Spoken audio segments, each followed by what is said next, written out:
host, Catherine Niker. Thanks so much for tuning into this week's episode. We are live on the BarnBurner Network every Friday at 9 p.m. and ZingoTV.com. Today, we are diving into the blockbuster trade that went down this week. What is up with Kyrie Irving being MIA, James Harden bullying his way out of Houston, how we feel about that? How do we feel about the Nets? Of course, we're going to have our Raptors Homer moment per usual and cap off the episode with our Hot Girl Summer Nick Nurse highlight of the week. And joining me with this episode is fellow comedian and Raptors lifer Dan Gallia. How you doing, buddy? I'm good. How are you? Good. Let's break down this trade, and I'm just gonna pull it up on my phone so we can list all the players and everything that happened on Wednesday while an actual inauguration was happening. It was so crazy that it was happening, that both were happening at the exact same time. I missed my daily walk. You know what I Just mean? because Like I was so glued to the news, I missed my walk. The sun was down before I realized it. So to recap, James Harden left Houston. He's now with the the New Jersey Nets. You know what? I blame Paul whoa. Pierce for that because I was just watching a clip with him. Why would I ever watch a Paul Pierce clip? But he said New Jersey Nets, and then Rachel Nichols was like, "They were the Brooklyn Nets when you played for them," and I couldn't stop laughing. And I was watching that just before we went on air, so that's Paul Paul Pierce's Pierce. fault. That's such a Paul Pierce thing to do It too. is such a Paul Pierce thing to It's like do. it's so funny. Oh man. So anyway, Harden's with the Brooklyn Nets. And then Victor Oladipo is now with the Rockets, as well as a few draft picks and a couple other players. They picked up some draft picks, the Rockets did. The Pacers got Karis LeVert and a second round pick, and then the Cavs got Jared Allen and Tareen Prince. So, what was your initial reaction when you heard that this trade had finally happened? So, as you said, I'm like a Raptors hardcore fan. So, my first reaction was, how did every team in the league trade and the Raptors weren't in on it? Like, Mhm. I was just like, there's four teams here, and it was crazy. I was like you. I was just kind of glued to I was like going on YouTube looking up like if anything new happened or like what anybody thought. But like it was just it's crazy. And it's also a trade where I feel like everyone kind of did okay. Like nobody got like, killed in this trade. Yeah, it was no Vince Carter trade. No. it No. wasn't that bad. No. Yeah, I mean Houston got Oladipo at least for the rest of this season. He is a free agent at the end of this year, so we'll see what happens with that if they can keep him or not. But at least they got themselves a lot of draft picks, and they still have John Wall and DeMarcus Cousins, and I you think know, Houston did the best out of all these teams, to be honest with you. yeah, say more. Well, I just think they have so many draft picks now, first of all. And Oladipo's no slouch. And the extra guys they got are all right too. So I just feel like they got rid of someone who didn't want to be there, who it's like another person's treasure, but it was totally their trash for now. You know what I mean? Mm-hmm. Like he was scoring a lot, but he's a poison to the team if he doesn't want to be there. And he's gone now. So it's a plus plus. It's like they get like a huge handful of things and they get rid of this guy that didn't want to be there anyways. And they get Oladipo, who I'm pretty sure wanted to leave the Pacers. You know what I mean? He did, So yeah. he's He probably happy too. allegedly last year before the pandemic was talking to players on other teams about joining them like during the games. Right. I remember that. Yeah. Like that's pretty So bad. so you're getting rid of a player that didn't want to be there for a player who Yeah. wanted to be anywhere, Yeah. basically, you I know? mean, at least he showed up. And this is like the kind of issue that I have with Harden and why I think you and I agree that the Houston Rockets may have won this trade. And that is Harden has been horrible to the Rockets, like not showing up. He showed up out of shape. He's still allegedly out of shape. He's going to have to play his way into shape. We're now mid-season. It's not even as long of a regular season as there is in a traditional year. We don't know what's happening with Kyrie Irving as of the recording of this podcast, which is Seriously, January 15th. He's been MIA for a bit over a week now. And I can see the Nets wanting Harden almost as like a backup in case like Kyrie really, really doesn't show up, like when it for counts, like in sure. the playoffs.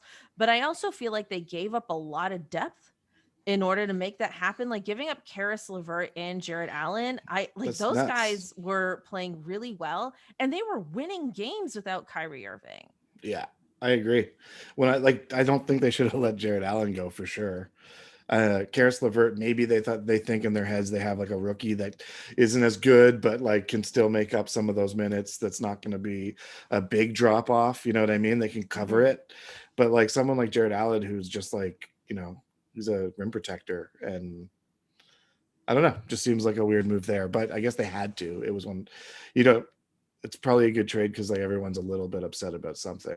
You know what I mean? But Yeah, and I got to be honest, I don't know what was in it for Cleveland to get involved in this trade. just want to be a part of something. They just wanted to be in the news. They Yeah. just wanted people to remember that Cleveland exists for some reason. We're Like here I too. Yeah. it's like that, oh gosh, there's that Simpson scene where they're just like, "Can I come too?" What episodes I don't Oh anyway, my I should be god. better at quoting The Simpsons, but in any case, that's what it felt like having them sort of kind of get in there. And I wouldn't be surprised if Cleveland made more moves before the midseason trade deadline, which I believe is now in March because we had a later start to this season. So there's still time for a lot of that to go down. I think there's going to be a lot of trades. I think this is just the beginning. There's just a lot of unhappy people in the league right now. Yeah, I agree. And it just seems like anything can happen. It's just like the past 2 years just feels like insanity. Just feels I like know. literally you just don't know what's gonna happen. Like it's even weird that like Harden's going to Brooklyn now and it's like he's the backup to Kyrie. I don't believe that like most players who get upset in their team situation are like bad teammates all the time. Like, you know what I mean? Like it's Mhm. always kind of like a weird breakup where they both are a little upset with each other. So the team's like, he wasn't good for us. And they're like, I wasn't a good fit for the team. But it's like there's also no guarantee that Harden shows up to the Nets and is like, I'm a team guy now. You know what I mean? Like Mhm. he's this guy that is used to scoring 40 points a game if he can, and it's like he's going to have to bow down a little bit to Durant, who's just he's the leader of that team, I think. Yeah, absolutely. And I feel like this could go in a few different ways, obviously. I'm kind of leaning towards this theory. This is absolutely just a theory. This is not backed up by any other major credible source here. But I have a theory that like both Kyrie Irving and James Harden just don't feel like trying very hard right now. And I think they feel like this is a way that they can kind of half-ass it and still win. Yeah. And I think this is not going to work. Probably unfair to Kevin Durant and is ultimately not going to lead to a championship despite the talent on paper. I also feel bad for Nash in a weird way. Like it's weird to feel bad for him too because he has this like kind of superstar team that's coming in Mhm. and it's like okay, why? But like I just feel like Nash is just sitting in this like pile of confusion, and he's like, "I could be a good coach, I swear." Like, like I don't know what's happening really. Like I don't know where Kyrie is. I want things to go better. If people were just acting normal, I could do this. Like like you just feel like that's what he's like at home saying. He's like, the plan is really good. I just like Kyrie went to his sister's birthday party and now we're like fucked. It's like, oh, sorry, I don't know if I can swear. It's okay. I mean, look, I agree because, like, I think for a lot of coaches, like, bound managing egos is like 80% of the job, and with Steve Nash, it is like 99.9% of the job. Like, Mm-hmm. it's his whole job. It's a lot, and I think, like, I mean, one of our topics is to talk about Kyrie, so let's just segue into this now. He hasn't been showing up to games. Like I said, I think it was last week Thursday was the first game that he stopped going to due to personal reasons. We still don't know what those personal reasons are. The league has fined Kyrie $50,000 for not following COVID protocols, but they're still investigating what these quote unquote personal reasons are. Right. And of course, like, we want Kyrie to be okay. We don't know his situation. I will say I do personally think it's deeply unfair for him to not disclose that to his team. Yeah. At least his team. His team can say personal reasons to the public. Hmm. Yeah, and maybe that's what's happening. That's the thing. I don't know, but it doesn't seem that way. They claim they Like still don't they, know. right. They say they've been in touch, but the last I saw was their GM. I think his name's Steve Marks. Okay. He said that they've been in touch, but he didn't claim to know what's going on with Kyrie. I have two thoughts about this because, in one sense, everywhere Kyrie goes, this is what kind of happens. Like, Hmm. there's always some weirdness with Kyrie and the team, and seems to be a lot of the time it's his fault. And then he leaves, and then the team seems a little bit better off. But like, Hmm. even though he's an undeniably good player, right?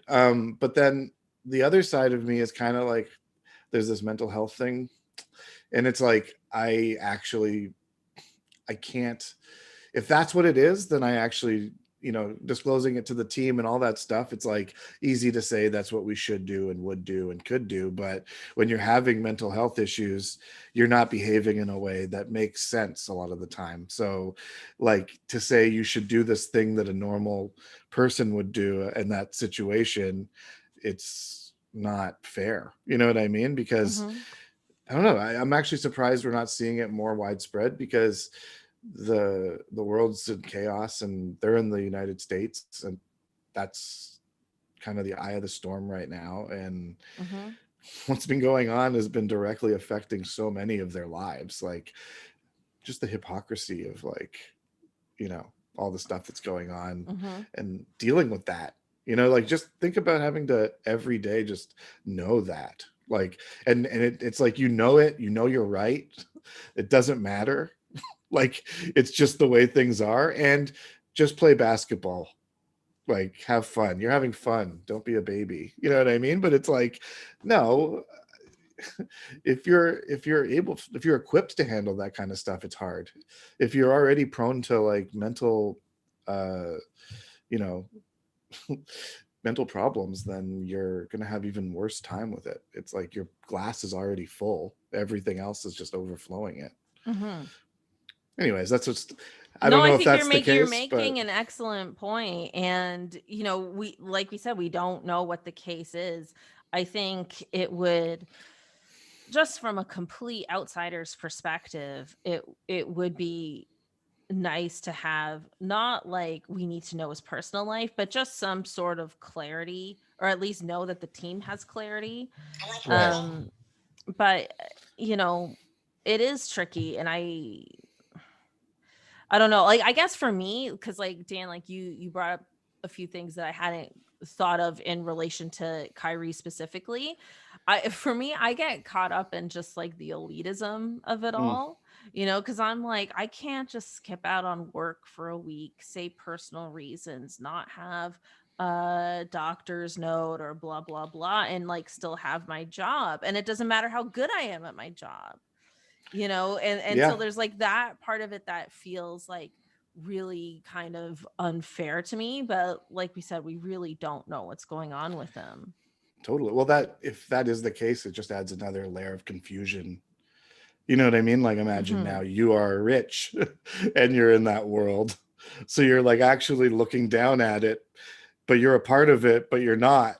But you're guilty, but you're not. You know what I mean? It's like, that's a complex thing to deal with. And that's why I think it's like, when you watch these guys go out and play every night, like nothing's bothering them, it's like, come on, stop bothering all of them.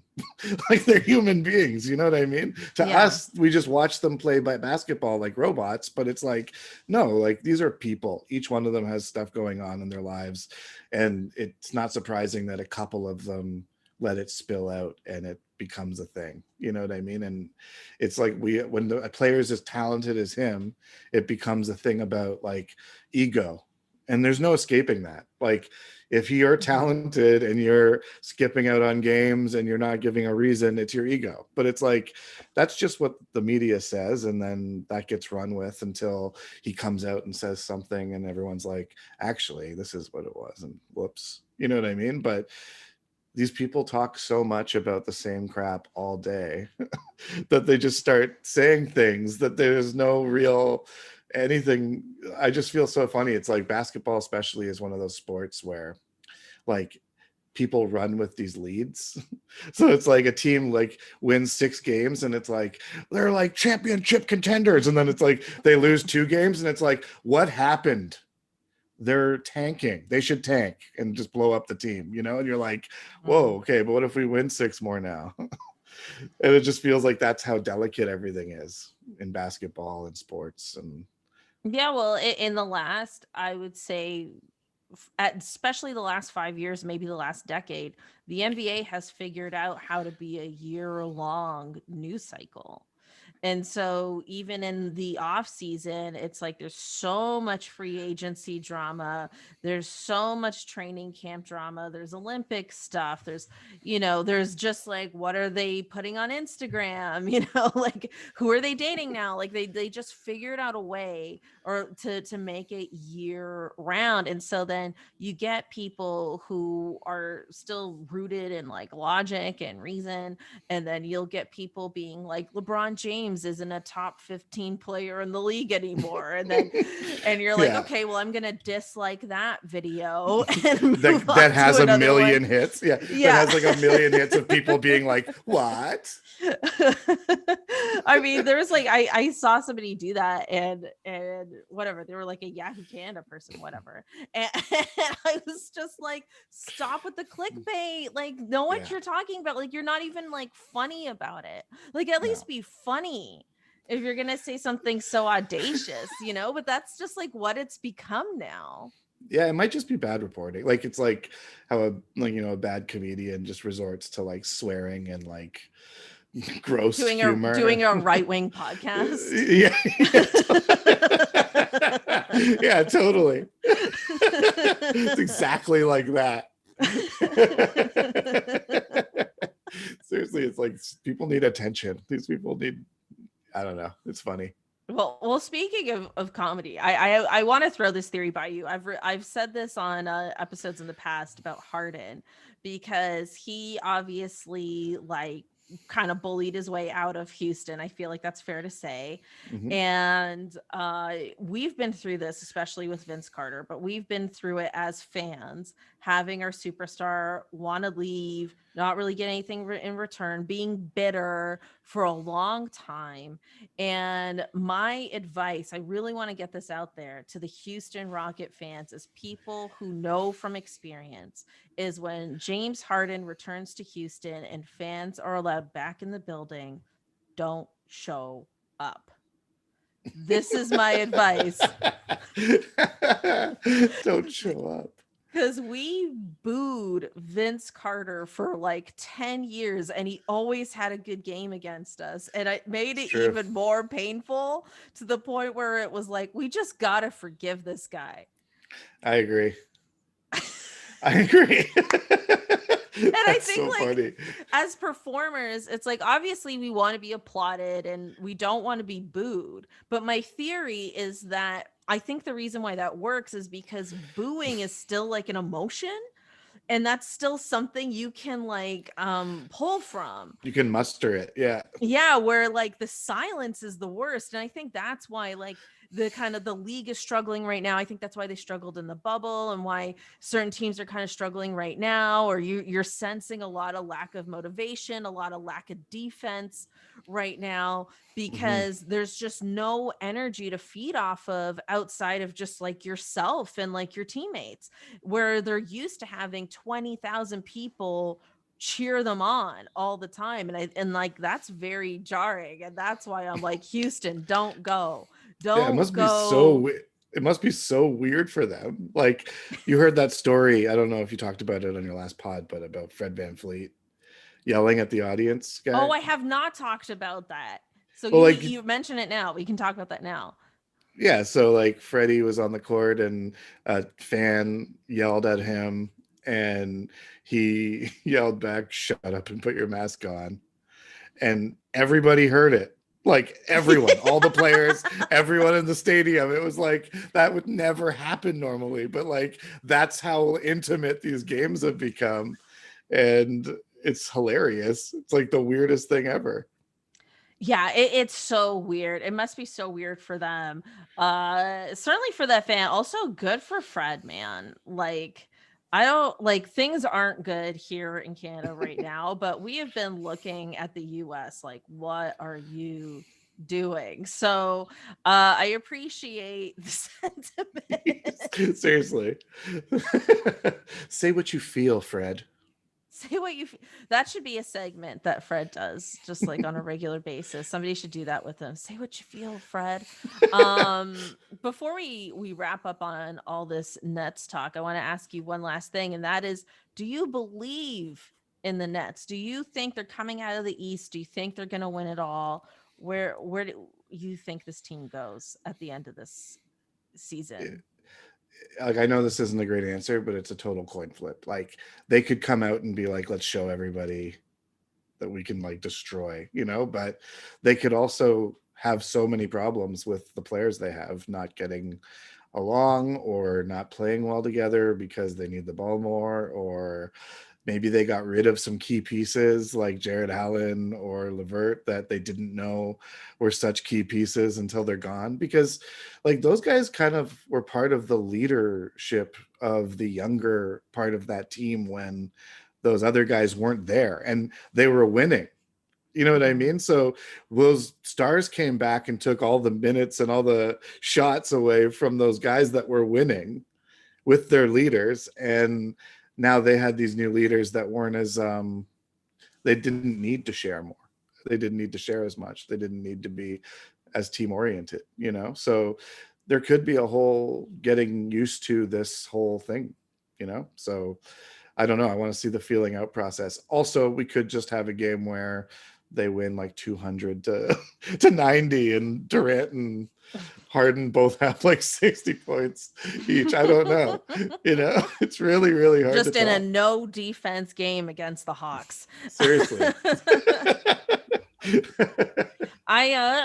You know, it's so funny. I had this theory well before this trade happened. And then last episode, I was actually like super high on the Nets, because they had this blowout game against the Sixers without Kyrie Irving. And I didn't know Kyrie would be out for this long and that all of this would implode. Right. But last week, I was like, I could see the Nets coming out of the East. Like, suddenly, I just like bought in, and now I find myself right back to where I was before the season started.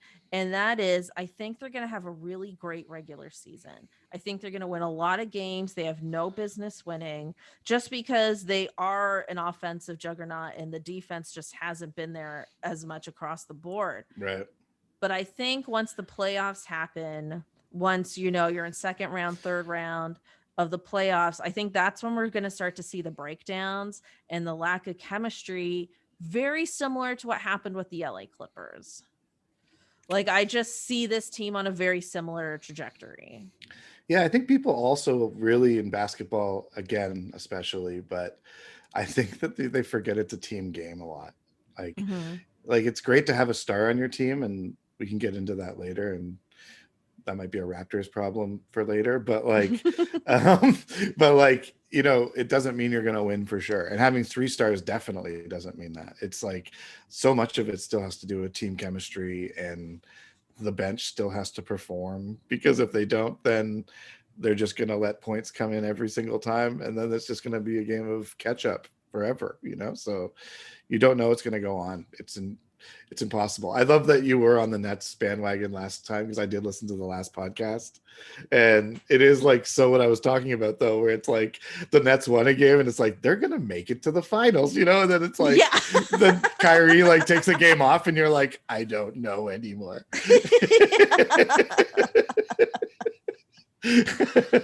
I mean, they are an entertaining soap opera, and for that I am grateful. But I completely agree with you in terms of basketball ultimately being a team sport. Chemistry is a really big deal in this game. And like I said with the Clippers, we saw it happen to them. And then when they lost that series against the Nuggets, all they kept saying is, oh, like, when you really think about it, we didn't quite have as much time together as like we thought, blah, blah, blah. And it's like, yeah, we know. Like we've been Right. saying that for like literally a year now. Even the Um, Lakers, the first year they got LeBron, right? Like they were pretty good, but they didn't make the finals. they didn't make the playoffs. Right. So it's like, but like, but like it went so quickly from like at the beginning when they got LeBron, it was like, this team is going to and then it's like, Yeah, yeah. as the year went on, even LeBron started being like, our expectation isn't even to make the finals. And you're like, what? He's like, we're just trying to do the best we can. We're a new team. We're trying to get to know each other. So it's like, Mhm. it's easy to fall into that, because I would have thought like LeBron would have had a much bigger impact that year, but it was like much more about organizing and then getting those players that he wanted the next year to fill out the spots that he probably figured out needed Mhm. filling. Yeah, absolutely. Well, with that, let's move into our Raptors Homer moment. The All right. moment you've been waiting for, Dan. Yeah. So, okay, we gotta get into this because obviously expectations, let's be real, they've dropped. They've Mm-hmm. dropped. Although I would say, even though the Raptors had two extremely tough losses in a row, I started to feel very optimistic because Siakam is like back. Like we aren't winning the way we used to win, but Siakam is back. We are having a hard time closing out games. Like we barely closed this game out against the Hornets last night. Dan, just temperature check emotionally as a lifer, like where are you at? I'm gonna watch every game. I love the Raptors win or lose, so that's that. But I will say that I think I'm starting to feel like, and this can easily be disproven throughout the season, but I don't trust anyone anymore. Like on their team.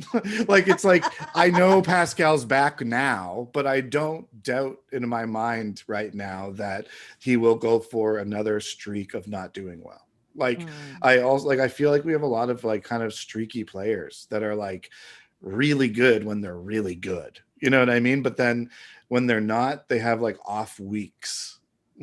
And I think that's a huge problem. Like I think Pascal, this is a mind frame he needs to remember and just click into. But I think like it goes back to the being human thing. It might have to do with being in Tampa, away from his home. It might have to do with all the stuff going on. I don't know.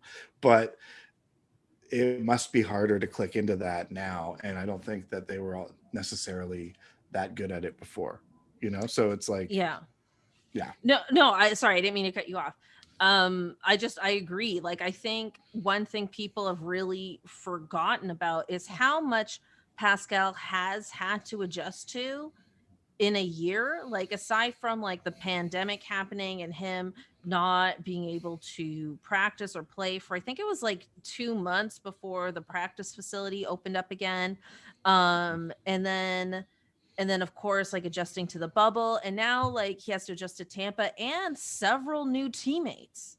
Like Right. this is not the same team as it was last season. Like it just isn't. And that's a lot for a player to adjust to in a year as well. I have, okay, again, theory. No one else has said this. This is pure theory, but I think because Pascal started playing basketball later, he doesn't have the same kind of like muscle memory, body memory as like somebody does who's been playing since like childhood. Yep, So it's like when you learn a new skill as an adult and you drop it, you don't pick it up again the same way. And totally. I think he was going through a lot of that. That's why it was like in the bubble, it wasn't just like, oh, he's missing shots. It was like, no, like his handle was off and like a lot of things were off. And it's like, I don't think Pascal's the kind of player that can just take time off and then be all the way back again. And I think we all just kind of learned that the hard way, unfortunately. Also, he's like an overachiever, and it's like he has, like you said, he hasn't been playing that long, and he's playing extremely well for the amount of time he's been playing. So there's no telling where the ceiling is on that, or like when the consistency comes, because consistency is like a huge part of everything. Like it's a hard part to grasp, you know, and it's like he can be really good and not be consistent and still be overachieving for how long he's been playing basketball and it still not be good enough. Hmm. You know what I mean? So that's like a really hard place to be, because it's like you can't expect that from him necessarily. Like I really think we pushed him into like our star like best player slot way too fast. Like I think that was like really a misjudged move, because he just wasn't that guy. Like he was never that guy. He was always like a little bit streaky and like pretty good and did that spin move a bunch, you know, and it was like but I don't know. I feel bad for him kind of sometimes, because it's like he just seems like he's trying so hard, and people are so hard on him because of Toronto sports. It's just like, we love you when you're doing good and we hate you when you're not, and that's that, you know. Yeah. Well, I mean, I don't even know if that's just Toronto sports. I think that's a lot That's of You're right. probably a lot of Sports. cities. But I think I agree with you, and I kind of honestly like I put some of the blame on our front office for this, and it also really reminds me of DeRozan because when DeMar was here, he said he wanted to be the guy, and then we were just like, okay, cool. That doesn't mean he is the guy though. Right, right. And now the same thing's happening with Siakam, where he like after that championship season was like, "Hey, I want to be the guy," and we were like, "Cool, cool, you're the guy now." And it's like, no, wait, like only so many players on ever in the whole NBA in its entire existence has ever been the number one guy that was good enough to lead your team Yeah, to a championship. There's only so many of those. And so to just like, you got to say it, you need to be confident as an athlete. You need to be like crazy confident as an athlete, like not a normal level of confidence. But so I'm not saying he shouldn't say that, but I'm saying the front office should be like, cool, cool, but like, let's look at this a little more objectively. yeah. Well, I think one thing Raptors are really good at is, we are like, I think that there's kind of a little bit of knowledge that some of the players can be streaky. So it's like, when those players are not playing up to their potential, we do have players that almost always step up. And Hmm. some of the time those players are unlocked forever, like a Boucher. You know what I mean? Where you're like, oh, okay, Boucher, we need you because everything's going wrong. And then it's like, oh, you're awesome.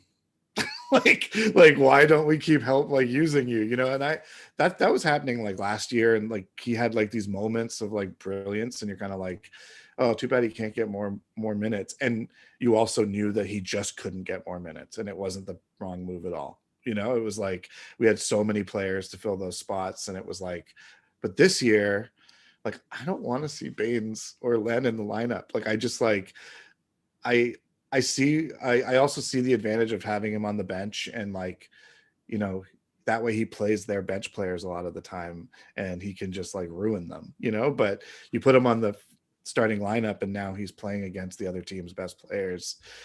Will he play as well? I think probably he could get used to it. You know what I mean? But it's like, we really need someone at center. We need another person. Like I was thinking last night, and I don't know the answer to this, but like, do we not have any centers in our G League team?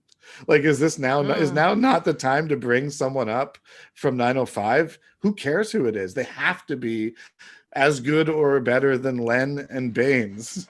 You I know, mean, like yeah. Like, let's be real. Things at the 5 spot have gotten maybe at an all-time low. Like, it is rough. I mean, I went into the season thinking I'm not going to get too attached to this iteration of the Raptors because I have a feeling, and I still have this feeling, that we're going to make a trade. yeah, I don't think we are reaching that mid-season deadline without making a trade because I knew we were too weak at the 5 spot to be competitive.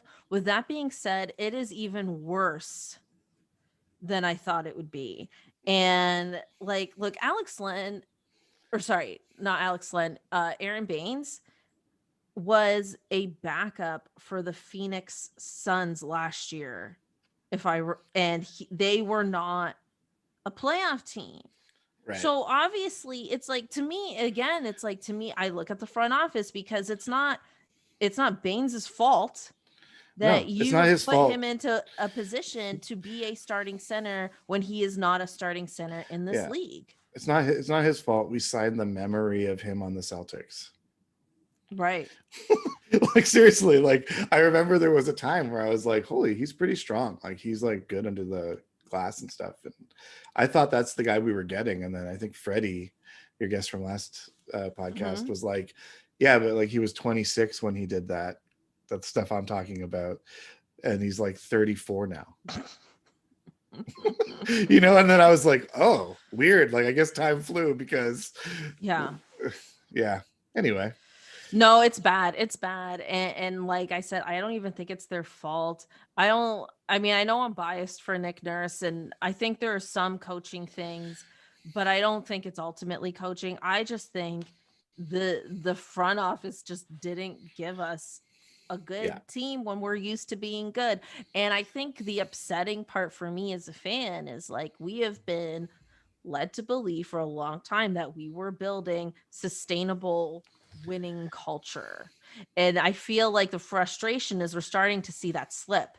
And so it's like, if we aren't making a move, if we're not looking at the Pistons or the Cavs, who have a lot of bigs on their rosters, trying to, and we have a lot of guards. So Yeah. it's like, these teams should be in some heavy talks. Like, getting a Jared Allen would be amazing.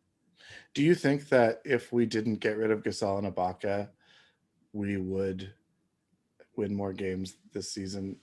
Or do you think that this team just came in like drained or something? You know what I mean? Because it's like, I think that that's a very, like, I think that's a valid point. I think that's probably true. I think we probably would have won more games had we not gotten rid of at least one of them.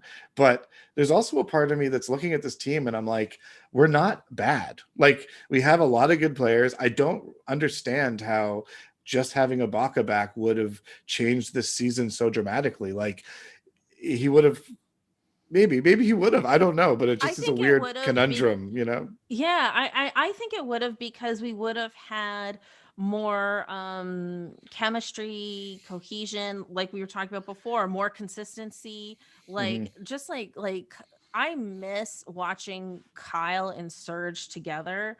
Like, they just knew Yeah. each other so well. And just like, a lot of these close games that we've been in, I just think we would have won those close games. I There is something to be said about having a bit of burnout.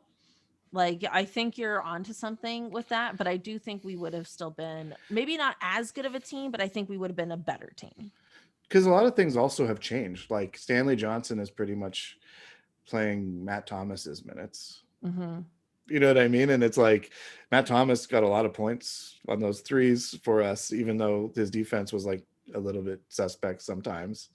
But it's like, is that something? You know what I mean? We're getting, because I actually am really liking Stanley Johnson recently as well, and his like energy and his defense, and like he even hit a couple threes last game. You know what I mean? So Hmm. I'm all for that guy. I'm like, I'm rooting for him big time, but I'm also wondering, like, are some of these weird switches that are being made good? You know, like, I don't know. Yeah, I think, like, our new coaching style, like, especially with this new, like, offensive coordinator, At least from an outsider, it really feels like we are throwing things at a wall and seeing what sticks, and that's really frustrating as a fan. I mean, I don't Mhm. know if it's frustrating for them or not, but from a fan's perspective, it's frustrating to watch because you're just like looking at these games like what the hell is going on? Like even if you're not deep into the advanced analytics, you can just watch these games and know something is off. I know, and they crush you too because they're like, especially lately, it feels like all of our games have been at like 10 p.m. and Oh, like with this you're up at West like Coast one, swing, yeah. yeah, you're like up at 1 a.m. Like, please pull this off, make this night worth it, you know? And then it's just like, oh no, again. And then you have like a group text and everyone writes ugh and womp womp and stuff like that. Oh, I know. And some people are like real dramatic about it. Like I think Raptors fans have been a bit irrational with these losses, Yeah. like just Yeah. very emotional. But I understand that's why, in my opinion, that's why a lot of men like sports because it's one of the few places they're allowed to be just like very emotional. And it's just like That's a really huge outlet. And so it's like being like one of the few like women in like the group, so to speak, yeah. just seeing these guys just lose it is Oh, wild to it's me. very funny. It is. I love it. I like try to stay positive, but sometimes it's like, I don't know, it's hard not to troll a little. But you're like, because are you, as a Raptors fan, would you describe yourself as like an eternal optimist? No, yeah, like especially with Messiah and Bobby Webster in place, like as long as they're there, Mhm. I'm an eternal optimist because I don't think they're like 2-8, just like we wanted. You know, like I don't think like they're sitting back like happy about this. So like as much as we complain and we want different things to happen and we have all these ideas, like they have way better sense of what needs to be done and when they should do it. And they're gonna do it. And also it's like 10 games in, get it out of your system, lose your games, man. Like lose your games now. And it's like this is the easiest time right now to get back to 500. You just need to win, Mhm. like you're gonna have to win the least amount of games right now to get back to 500 than you ever will. So do it now. Like you've done your feeling out process. A bunch of us are starting to play better. You got Boucher in there. You got your Siakam playing well. You know, Kyle just seems to always play well and never really age. It's super strange. So it's like, Mhm. let's start winning some games now so we can at least, not let it slip away. That's what I think. But I do think you're right. I think a trade's on the way. I just don't know what the hell that trade is. Like, what is that trade? What big can we get? Like, I mean, is like, it Beal? Are we gonna get Beal like somehow? Like, because he tweeted spicy and everybody forwarded that to Masai. oh my god, I didn't see that. That's funny. Yeah, the I mean, night of that'd the be Harden pretty trade. cool if we did get Bradley Beal, but I don't know it it scares me what we might have to give up for somebody like Bradley Beal. I mean, I think like they're like I keep mentioning the Pistons and the Cavs because they are heavy on the center position. They have a lot of power forwards, a lot of centers, and not a lot of guards, and we have a lot of guards. So to me, they just seem like natural trade partners because it's like we don't want to give up the few bigs we have. Yeah. Who would you want from those two teams? Jared Allen. Is he on the Cavs now? Yeah. Jared Allen? Yeah, he Yeah. just moved to the Cavs. But they're That not would going to be get rid my of him. first pick. I wouldn't mind getting Blake Griffin because apparently he's been doing well and he's healthy again, Hmm. but his salary's too big. Oh, yeah. He's a huge salary. Yeah, and then they also have Jaleel Okafor, who I think is good. I Look, all these guys are better than what we have. And as much as I'm extremely happy for Boucher, and I am, like I'm Yeah. very happy for Boucher, I don't want to have to rely on him this hard this Oh, soon. I mean, it's the same thing we were talking about Siakam. It's like we're putting too much pressure on the few guys that are like playing well and like we're sort of known for our player development, but now it feels like we're kind of rushing it. I know. And I think one of the things also I just remembered is I'm positive management thought that OG was going to take a bigger step this year than he Mm. did.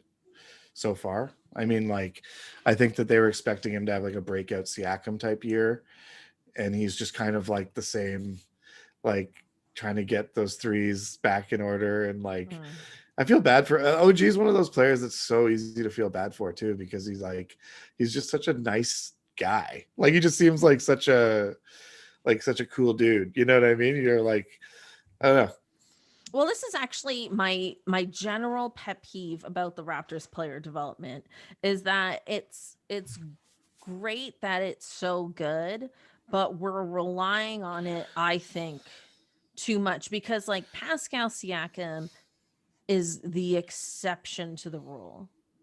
If we Mm, start having this mentality that everyone we pick out of little pockets around the world are going to become Pascal Siakam, we're fooling ourselves.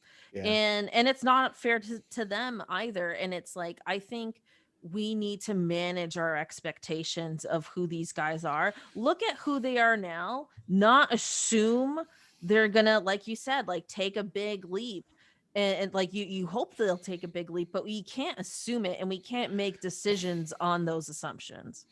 I think also like what's happened is we have been really lucky. Like we like Siakam Mhm. isn't the only exception to that rule. Fred Like as well. Fred is there, and honestly, you can say Boucher now too. And those are three guys that are all kind of homegrown in terms Yeah, of people would say Norm as well. right. So I think they're kind of spoiled a little bit, and it's like we got to pull another weird. They have to pull another weird trick out of their hat. I don't know what it's going to be, but and I'm sure it's harder for them to do stuff now. I'm sure every time they talk to a team, the team's like, "Are we getting sauced?" like I don't want to look like an idiot, like because Masai's a magic man, man. Yeah, and you know what? Like we also have to be realistic about Kyle. Like he's playing amazing, but we don't know how long he'll be able to keep this streak up. He is going to retire eventually. I would love for him to retire as a Raptor. I think he would like to retire as a Raptor as well, but I don't think he'll stay if he doesn't feel like we're not competitive. No. And so that's going to be very interesting over the summer as well, though I don't want to dive into that speculation just yet. Do you um think he's being as competitive as normal? Because like I've been listening to a bit of William Liu, mhm. and like he hasn't really like hounded on this, but he said it a few times, and it made me think a little bit. But like he was kind of saying like Kyle hasn't really put the team on his back like he usually does in a long time. Like Mm. it's like he's playing hard, but in the back of his head he's like, meh.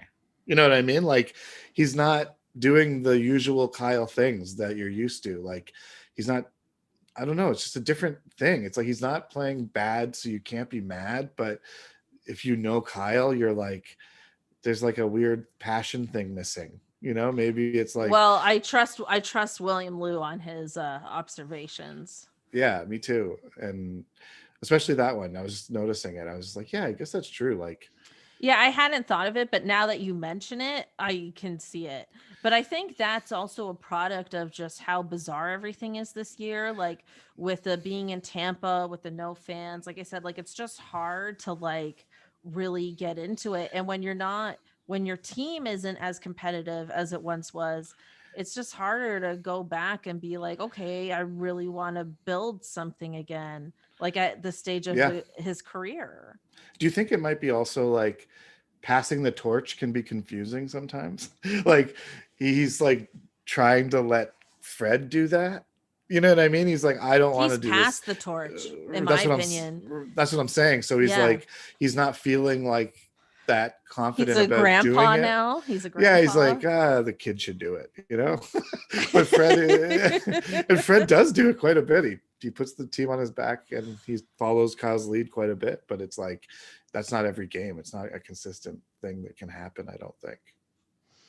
Yeah, that's interesting. I mean, I think if we start closing these games out and not just like barely winning, but like real like winning with some dominance again, if we can get back to that place, I think that part of Kyle will come back. But I think at this point in his career and in his life, I think it's just, and with everything going on, my personal just opinion theory is that it's just harder to be motivated generally. Yeah, we need one move that sparks the whole team, like a flying V. Like Nick Nurse calls out like some trick move, and it like works. It just changes the momentum of the whole team. And then everybody's doing that new move instead of like the Yeah, box and one in the zones. yeah. Um What is this? This is a hockey move. Like he just does like some weird play. Oh man. I mean, I hope so. I hope so. With that, we've got about 5 minutes left in the show. So let me briefly do our Hot Girl Summer Nick Nurse highlight of the week. And that is Nick Nurse has finally addressed the situation with his mask. Why is he always pulling down his mask? He said he's pulling down his mask because sometimes it's hard for the players to hear him and he's not used to it. It's a bit of an excuse, but he did admit that he needs to get better. Mm. I think it's because he So, keeps trying to jam Fisherman's Friends into it. It's just yeah, like I think there's just a it's lot going annoying. on. He's going to get fined if like he's like just like a finger to the mouth during the game. I think even that is just like not allowed No. anymore. Like he needs some sanitizer with the Fisherman's Friends. Like they like honestly like Fisherman's Friends should just like partner with like a sanitizer. Like I it doesn't have to agree. be Purell, like anybody, and like just show us how it's done now. How to consume your Fisherman's Friends on the go in the safest way With the possible cleanest hands. with the Yeah. cleanest hands. Like that's the new thing. Dan, before we wrap up, you are doing something very interesting, and I wanted you to have some time to break it down, to let all our people watching live and our listeners know what is the deal.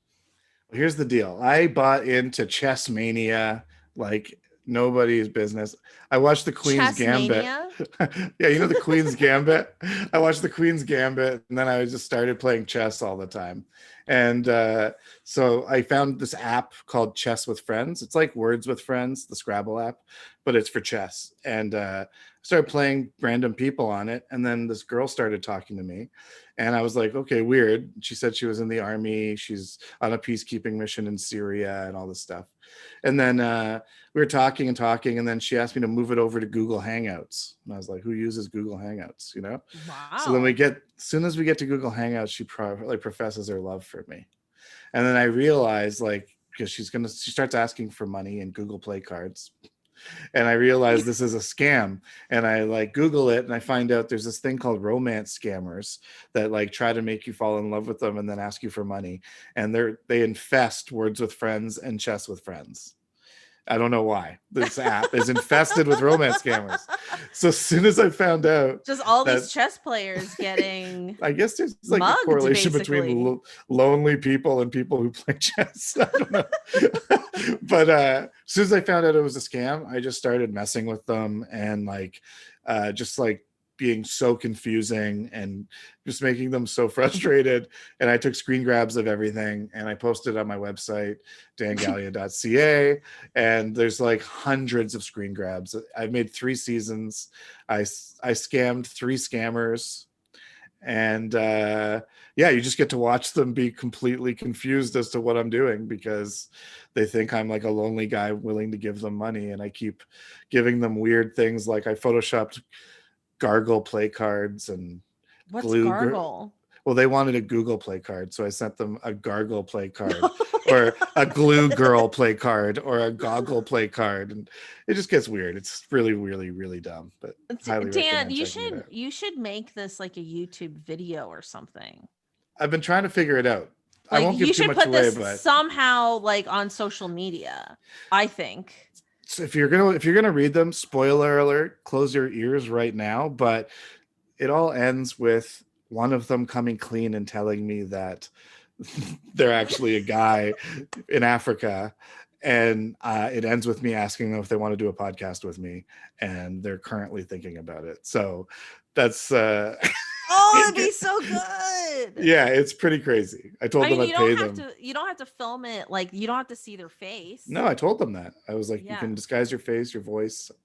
I just want to do it and I'll pay you so you can make legit money and you don't have to scam people. But think about it. And they're just kind of worried that because I told them I was on this thing called Cyberforce and my name was Cliff Neon. And so they don't know what to make of me. They're kind of like scared of me too because they don't trust me. Oh But my God. yeah, Well, Dan, we got to wrap up here, but that is incredible. Check it out at Dan Galea, GALEA.ca. Thank you so much for joining me on this episode. Thank you to everybody who watched live. You get the podcast goes up every Monday, and we are here live Fridays at 9 p.m. on BarnBurner.ca and ZingoTV.com. I'm your host, Catherine Niker.